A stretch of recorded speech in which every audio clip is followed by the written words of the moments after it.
It would have to be warfare, because when there's war, like world war going on, the public will allow their rights to be taken away from them. They'll all work together for less.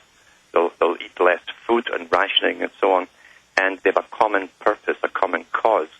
At least they think they do. And government can then expand and take over various areas of their lives where it didn't interfere before. Therefore, a war scenario had to be dreamed up. And the one that they hit upon was global warming. They said that would fit the bill. That's their own words. That would fit the bill. After looking at other ways to do it, that one would fit the bill. Now, when these guys come to a decision like this, and they're unanimous, they never change their agenda. So if it's written 30 years ago, 40 years ago, you can take it to the bank. They will carry it through. Even if we're up to our eyes in snow, they'll still say it's global warming. Now, under this guise of environment and saving the world environment, because man's at war with the environment, that's what they say, man's the enemy. We all have to reduce our populations, which ties in exactly with the United Nations. They've said that in their own charter for the Department of Agriculture, the United Nations ultimately will be responsible for doling out the food to every nation and a quota system. And eventually, they'll use it as a weapon. If you don't reduce your population, say in the United States, they'll give you less rationing. And of course, even if you try and keep up or keep to the right quota of population, they'll give you less next year or 2 years' time once you're used to the idea, until you keep reducing it and reducing it and reducing your population. So there's disincentive to have children. And we already see that. California's getting rid of the tax credit for children. Australia's gotten rid of it entirely, and now says in their news they're going to start taxing having kids. And then they even have parents come on that are stakeholders. That means they're minions. They always have these little rent-a-mob groups who represent the population saying, oh, I love it. I think it's a great idea.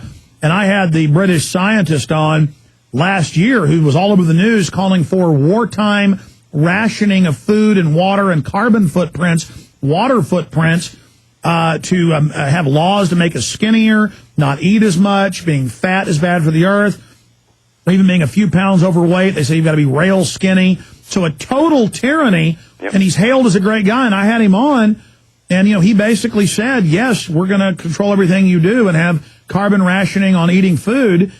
And I had another scientist on, and he said that I would have to be sent to a re-education camp if I didn't conform. Absolutely.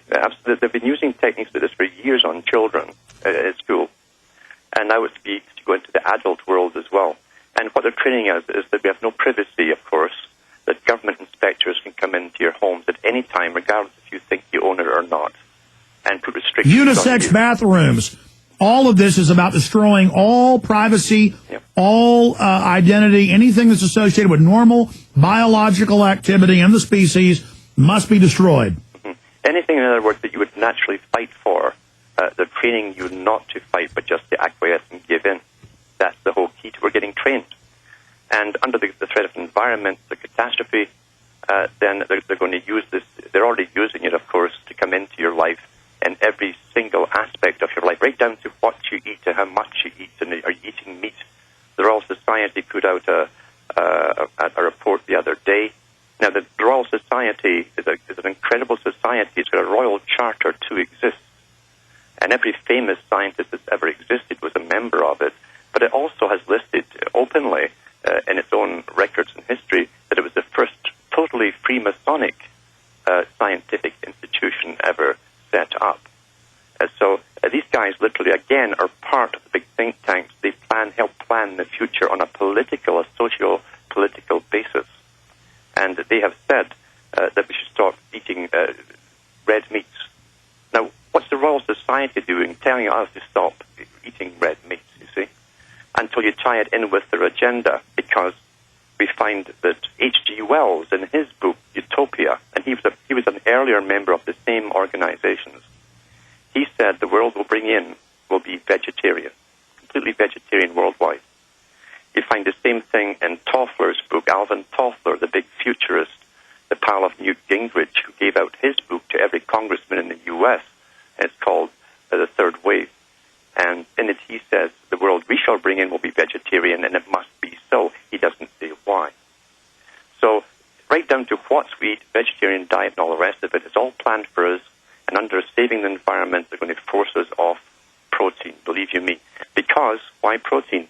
When you look at India, and these guys use histories, very ancient histories, and recent and modern histories as well, to the full. And they always have historians on board and philosophers you'll find in the top think tanks. India has been ruled basically by Brahmins, the Brahmin caste or class, for thousands of years. And the easiest people to get to obey you, they're kind of sluggish in certain ways and so on, are people who are malnourished on a very minimal diet. I'm talking about a full vegetarian diet here. Once they're in charge of your food, you'll find that even the vegetables become restricted until you're missing out on vital amino acids and so on. But you're very compliant, you're not too bright, you do what you're told, you certainly will never rebel. And that's the technique. That's why they want to bring in the vegetarian world.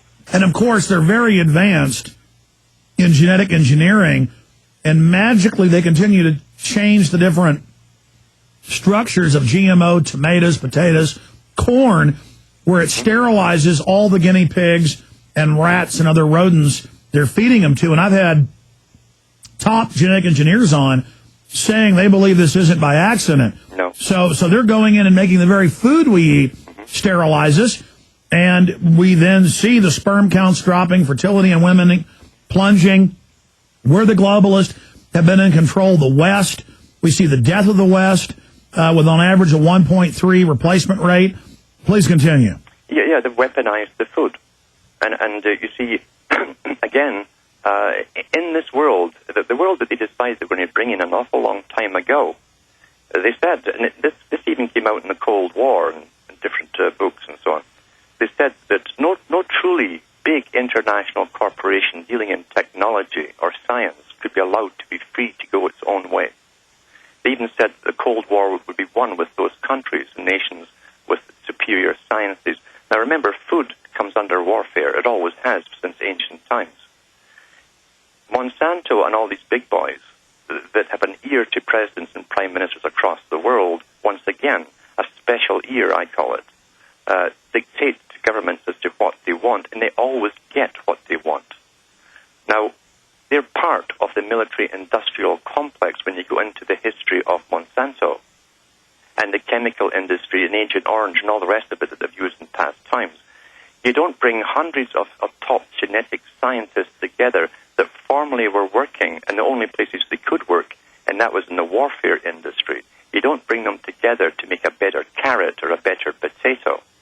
You do it because you are truly what you eat. Well, look at the one plastic they unified out of hundreds of different formulas that didn't leach estrogen-mimicking hormones. They had global adoption in the 60s of the class of plastic that leaches it, and now they admit it's going on and say, well, in a way, that's a good thing, and maybe we should put this in the water to stop you having kids.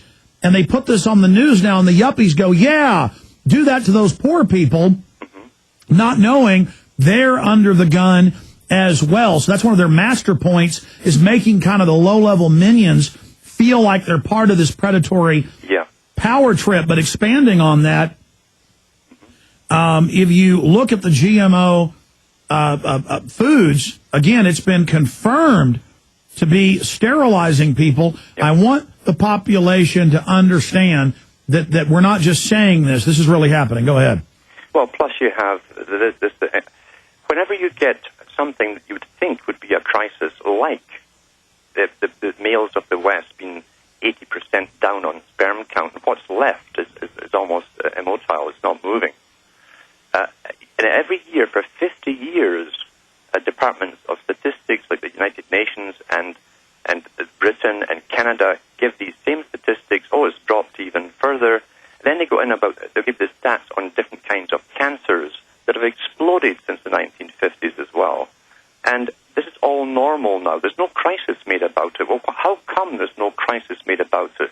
It's because it's part of the agenda. That's why they can calmly give you statistics and without mentioning the obvious. My God, everyone's becoming sterile. the agenda. This is part of the population reduction control. Now, years ago, I read an article on Prince Charles, I remember all these, the nobility of Europe and America. America has a nobility. They have their private estates where they have tenant farmers. That's down through the centuries. They've done television shows on them in Britain and elsewhere. They have their own vast herds of Angus beef and all the rest of it that do not eat anything that's modified. They have their fields of their wheat and their corn and all the rest of it that is not modified. They have their sources of supply. But they're making sure by law that we are going to eat all this modified stuff, the weaponized stuff, because it's part of the plan. That's the reason for it.